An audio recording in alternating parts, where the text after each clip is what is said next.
Pauline, some nice weather. They could have got out on the field this weekend. Yeah, absolutely. The next couple days going to be great for some baseball or whatever you want to do.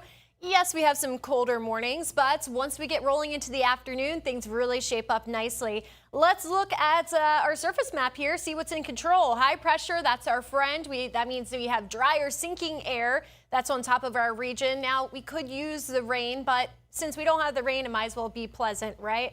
As we zoom in here, notice that the winds are generally coming in from the north. Up to the north of us would be a lot of cold air, right? So that's why it does feel a little bit chillier. Once you head more toward our interior locations, Polk County, I'm looking at you guys actually have more of an easterly wind that's blowing in. Now, some of these places may see a little bit of frost, but I don't think we get quite that cold to see widespread frost. It would be pretty patchy, if anything. For tonight, 48, that's for Tampa. Some of our other locations will be colder than that.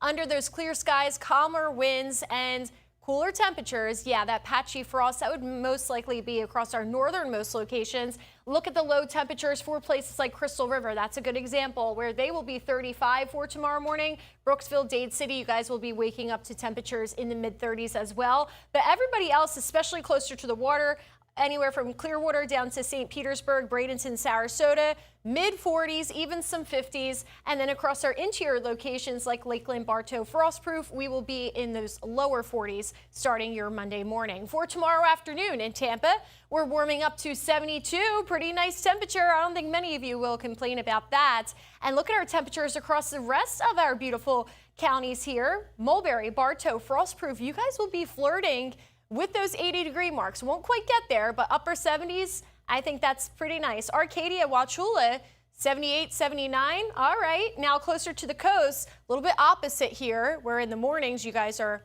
warmer.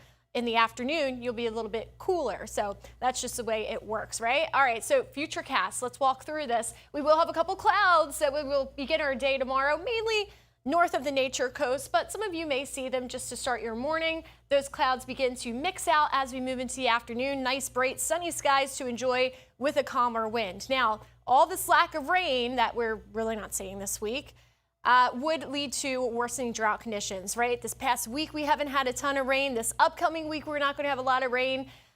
Newest drought monitor comes out on Thursday, so this is the one that was released recently. You can see this area expanded into the extreme drought category, covering several of our counties south of I-4, south of Hillsborough and Pinellas.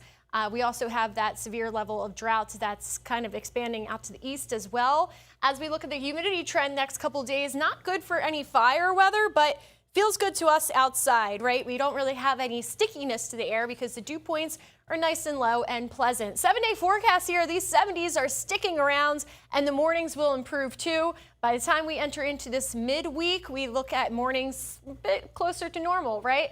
Mid-50s. As we enter into the Valentine's Day holiday, we have a nice weekend in store. A couple clouds out there, and that's our next chance of seeing showers, but very few of them. Couple scattered showers Saturday, Sunday, nothing that should ruin any plans.